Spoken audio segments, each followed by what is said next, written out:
Bachignenya Janeno Mar Lolwe TV kendo Jaera Mar Osemoke kendo liel and Gigi ja British MC Jakakamega Spandito safu goto miso. Yes. Hey, waseno katinde jirwako sude ipiem gi Bray Okut.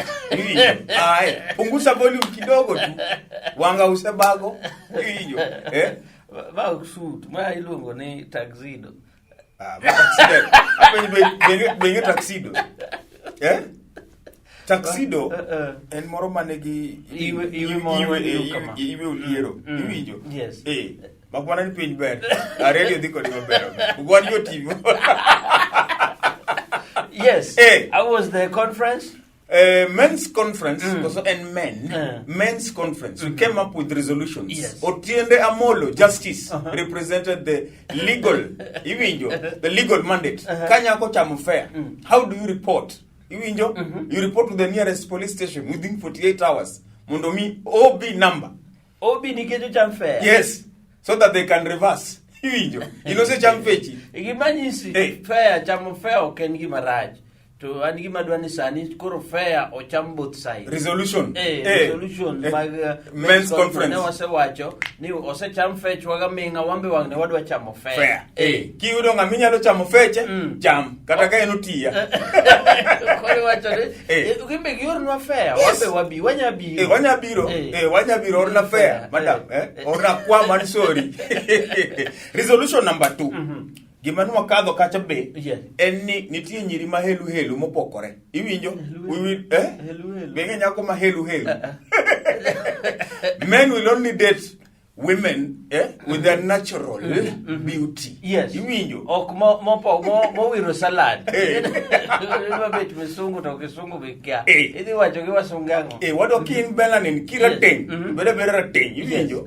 Oknio be kuna mafuta ingine hapo itanibadilisha press.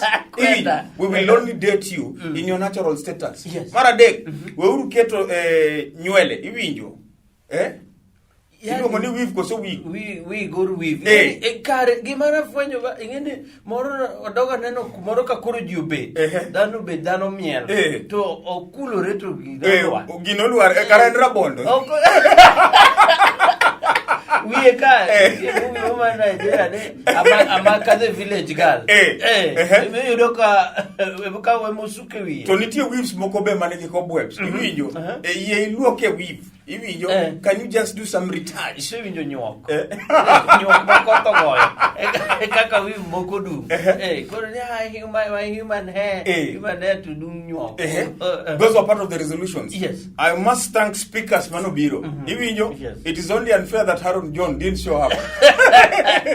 He was supposed to address a topic boroma ben iwinjo sigani dayo makmanani dagide pujo kaka chonde ji date makmanani sani chairman chairman Jackson Kibor he really represented as well. He didn't got a pitch ni iwinjo ne baba be the men conference really nice. Yes. Koro sani wadu organize moro Homa Bay wadu longo His Excellency Dr. Evans Kidero be obiye endorse men's conference ma Homa Bay. So maga resolutions manu wakalo a men's conference. Gimoro mano EOB mano wache men's conference. Ni ko cham fechi to okikun. Yes. Kun onge fair. Fair be onge chira. Mano ne ni EOB. Pap be onge kun. Pap onge kun fair ni ko chamo okikun. Wate one wede en mana ni pokwarare pa. Fair te yeni chamo nyaka marangu. Fair yeni chamo nyaka mag jodolo ka gioro. Mano wachi bende ni chuo no akanyo kowinjore in one accord. Wate one wede. One wede wote wede en mana ni pokwarado kaka ouda jawachi. Iwinjo ina nyako they were curious. Akisa wana discuss na koro hidho ngase winjo. Just what you call a press statement today. Yes. Robert Burale, thank you so much. Iwinjo atomi sifa. Osemoke kendo liel and Gigi ja British. MC Jakakamega Spandito safu goto miso.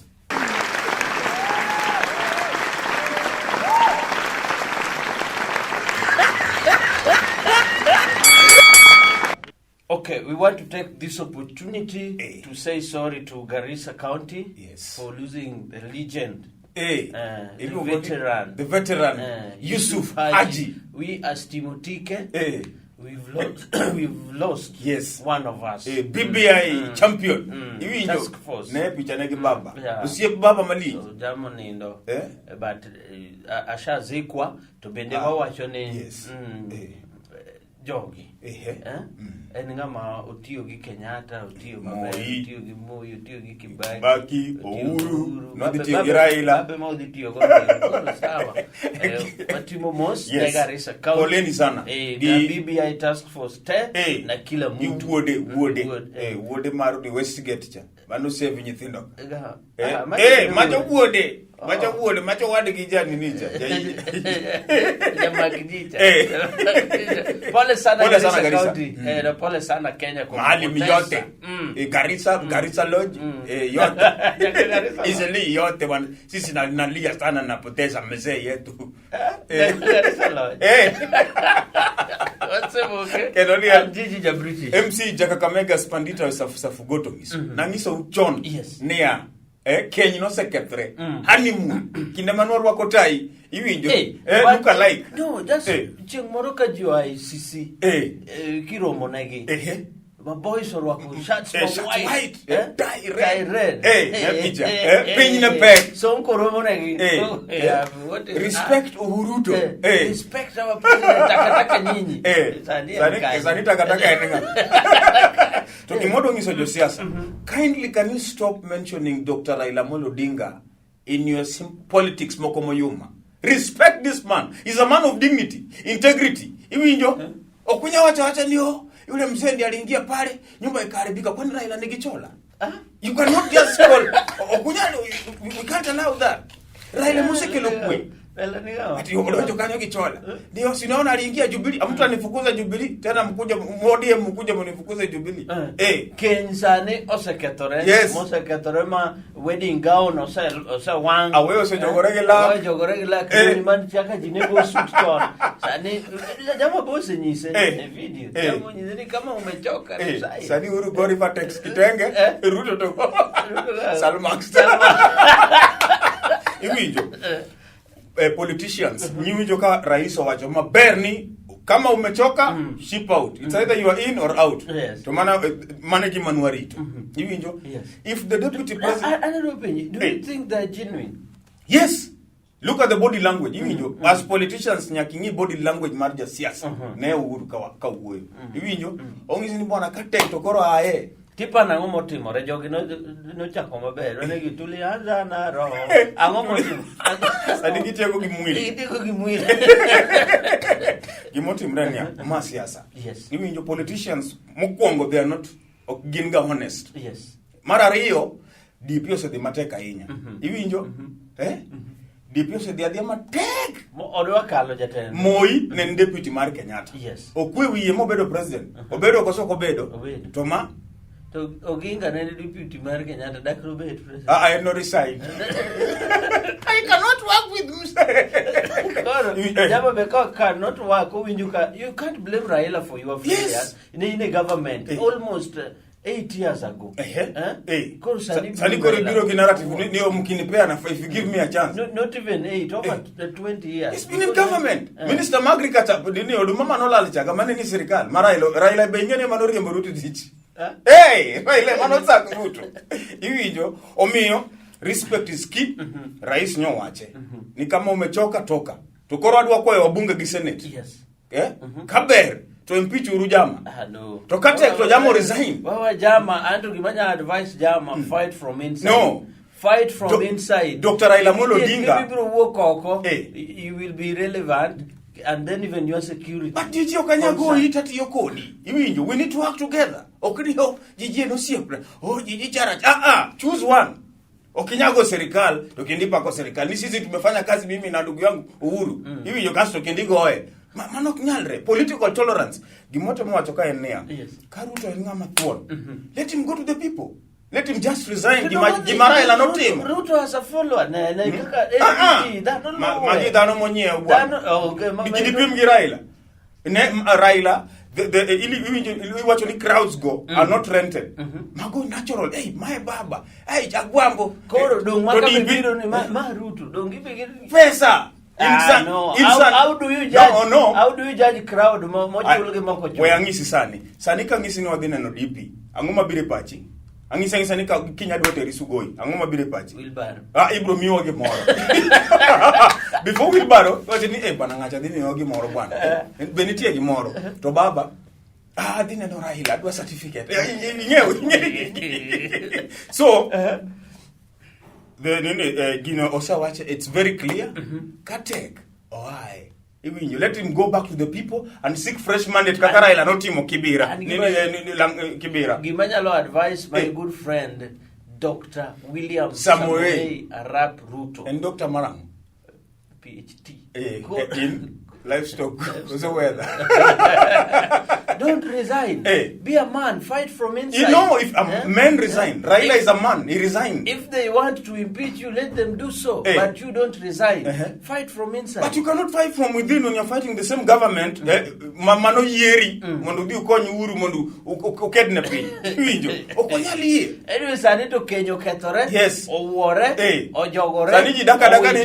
Nini wasenyolo nyithindo. Sani kide wajo ni erosu mudake mudo. Neno wadu imose ni sawa. Mambo kwisha. Kisendo chiemo sawa. But apparently respect is key. Don't blame His Excellency Dr. Raila Amolo Odinga e failures magu e Jubilee. Mano nyiso unkata joma no dhi Valentine nyoro kutwango lewni machal maru kwere usungo wago. Itaisha tu. Ilisha. Tani nitie joma 15 hours ebele. Osemoke. Kendoni jiji ja British. MC Jakakamega Spandita safu goto miso.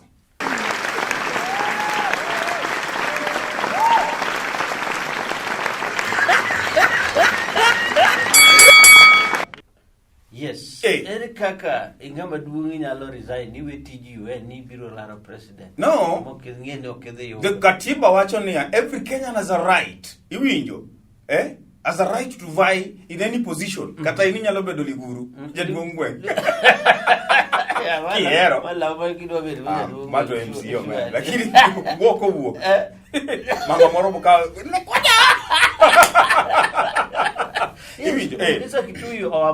Doctor, can you just nase puonj English? Iwinjo? Okay, Dr. Mukhisa Kitui. Queen Nadawa. So titles. Iwinjo? Iningi title man, engineer ja British. Yes. Koro gimote mwacho.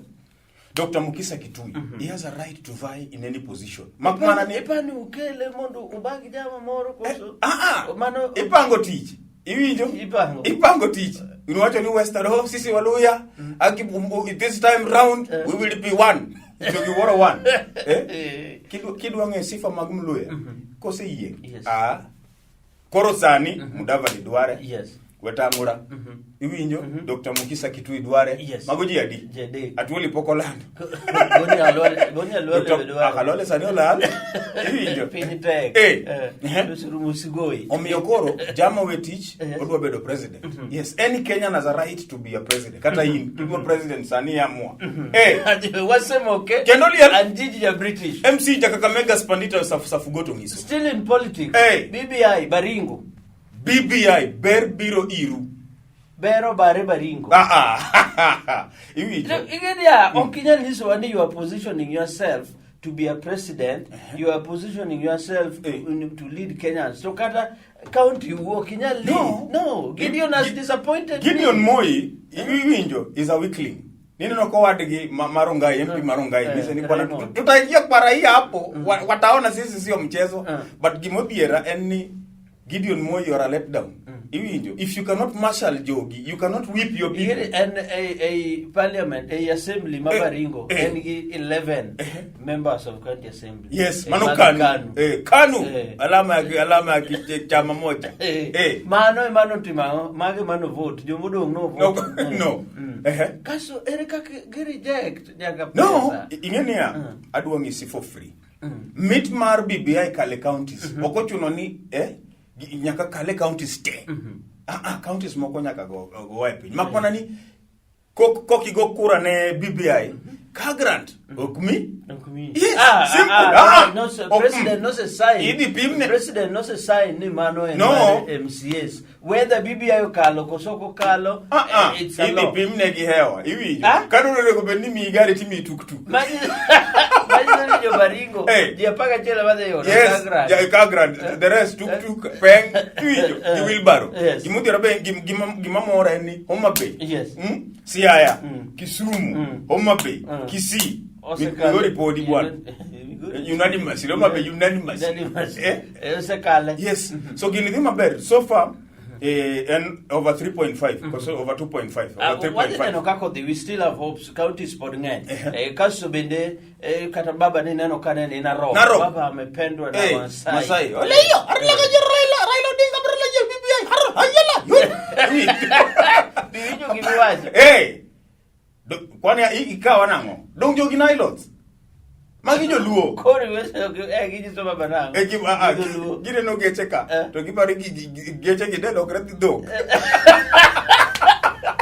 gini umati chane gina magi do magi jaro bedo geche majogo biro ga bet do kune war maber sana to kindly wogi wanga yes owere ki baba let her come back to the ground.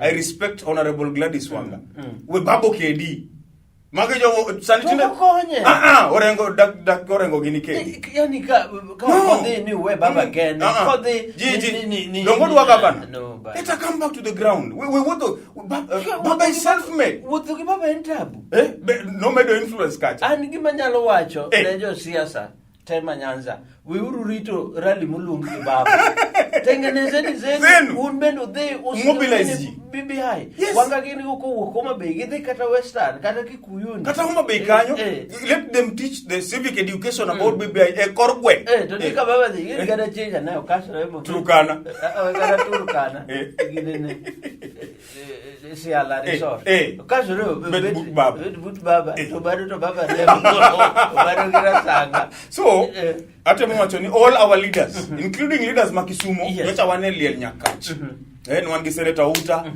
Rosa Buyu Obwanga Wonya Lunga iwinjo His Excellency Dr. Matthew Owili iwinjo onego beni uriworu let us pass BBI kasto koro donjering jako no sewacho His Excellency jako midiwo tada times 3 so chini kwa Excellency jako 2022 tiki moja doko tiki moja doko 2022 chakniyo gimwesimiwa nicho atingiyo ipingo boss His Excellency jako video Osemoke and Gigi ja British MC Jakakamega Spandita safugoto ngiso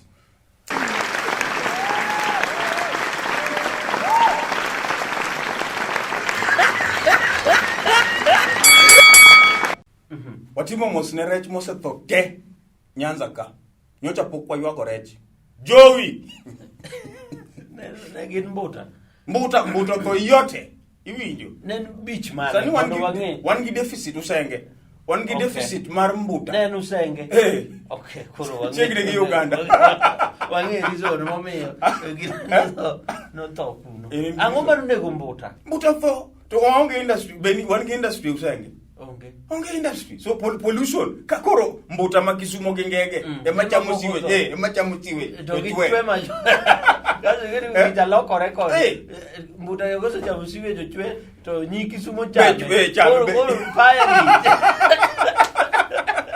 Osemoke and Gigi ja British MC Jakakamega Spandita safugoto ngiso Valentine nyorumo duto rumo mama maduong mama mauso mon mausore Jubilee borwa kolawa kwa mama madu otia dogen Valentine okayude ni riyo wenuga wato en moro mane ochako lokore gimoto mo bang pa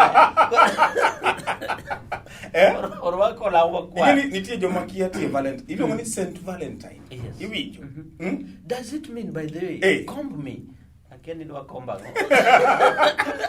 bondoni does it mean it's you Valentine women never do appreciate it no magi keto one Valentine waiting for my gift it's two way iwinjo koki oro na gimoro ti iparoni ni kwani unaniachaje iwinjo did you even receive a message ni Valentine happy Valentine did you oyuma no kwa receive Happy Mother's Day. Kano ki yude nyoro. Rit Mother's Day. You're a man. Ni one chieng Valentine. Uketu wawane mudu wani was spend on you. Maua kena ngo wine. Chocolate. Kena ngo. Anyi uni maua in kich. Go pete. No. Dio. Akibe. Nataka ile tong ya nisa. Ile tong ya red. Oyuma. Kateka bongo. Kidet dani. Abongo mare. Okawoni officially. So one kaka men we have cry, one giwa, we have tuko na uliliaji. What the petition the government? Ni one kasu chingmundi wabed special men's day be government jakri ugicho. Igiriocho. So we are equivalent to Joe. Okwabiye nyaka nyiri manyoka sorry all men are dogs all men are caring, they are loving akiwe toyota walo kare wadiche very conference onego bednia Valentine oken about couples iwinjo minu mane dala yoro ne gimo yomoko bokawe Valentine jinyaka gine nyaka tire kuse chamo kuon giweyo iwinjo minu mandala nyithikie mon liete appreciate these people. They are special people, inmates. These are special people in the society. Okay, inmates watinde wakoche magokoche serious je nyanga shimu inmate oro kare manyo no 50,000 I mean it's about love. You mean love and universal. And I'm talking as a love expert. Love is universal, okajapa. Actually, I'm talking as a love expert. Okay. Love expert. Okay. Love, we celebrate Doma special. Makmana ni nyiriwe uru chuno wa ninya konyo akija ni baya choko sinara. My Valentine was bad. That's your own problem. My iwinjo tinga msalapi. Okay. Inyora ngoma ni nene Valentine mano mori. To mano rwako loni mared. Iwinjo. Polo dogo nyoro. Ngeng doto.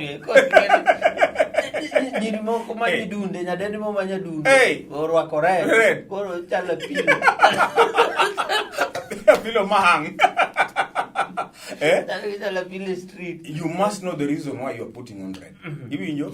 We uruketo chuo ni nyaka chuo spend on you. Did you spend 5,000? Kasto kise madhe ni waki beb. Akisiko poa, siko kwa safe days. Ibiro iye gi safe days gigo. Okawuoni, this we are not taking chances. Peter na. Peter gi chances. Safe days. Valentine gi mo correct.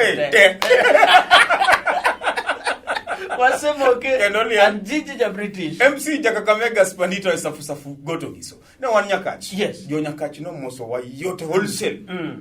Nyakach kasaye. Yes. Katitu kanyo. Iwinjo? Katitu dala. Katitu niti Johnson niti boda kanyo. Rabuor. Mashabiki yote. Ambe Osemoke tarumu gusip mulonge Alex Jawahora. Alex Jawahora mano jathum. Musician. Musna Osemoke wadi. Musna jaka Kakamega. Nimeleta salamu sijaleta. Pokea salama mingi najua ulipewa bahasha tu. Mani lalogo. Pokea salama mingi kutoka kwa Princess Julie. Iwinjo. Mama no wachoni wa embrace doho. Go fight for doho. Keto mano watu wame Princess Julie rep Mami Gori. Wewe Mami Gori die. Okwamie kunye gold. Hilo gold mine Makalda. Princess Julie Susano wiyo pole sana kwa kupoteza mzee hivinjo yiki no chemo maber no ritwa eti jaka kamega jiko ne ber outside katari no ankuru sana na das ko kidugi dongni nyombo Kalisto wino mano shabik mkuu kasto nitie jama moro iluongo ni mano ja military bese moso na jo Nairobi ya Musa najo Nairobi yao. Kibera sana. Kibich. Kibich. Wasamilia yote. Tiro sipa mobe nyoro no gocho na ni bwana neno Osemoke from Nyeri County. Ilo ni Evans Uduor but anange ni ja cholo. Nas makonyo. Cholist. Lakini ukenda daktari mpekuze. Yes. Daktari mpekuze gaina. Gaina kwa daktari mpekuze amepekua kila kitu. Okay, opekua mogena. Na mashabiki wote kutoka Mombasani, kutoka Tanzania, Garissa, Turkana, DRC, Garissa Lodge. Sasa tumewasalimia nyinyi nyote and all the world. Kabisa. To nitie jama na mabe iluongo ni His Excellency macha hon Mheshimiwa Aduma Owuor. Owuor. Nyakach. Iwinjo Mheshimiwa John Olago Aluoch. Aduma morwak na nini? Nidentie in session mar elders. Nyakach digi elders odunga ma. Kama tieko Osemoke kawuono baba lemonwa. Yes. Osemoke and this is the British. MC Jakakamega Spanditra Safu Goto Miss.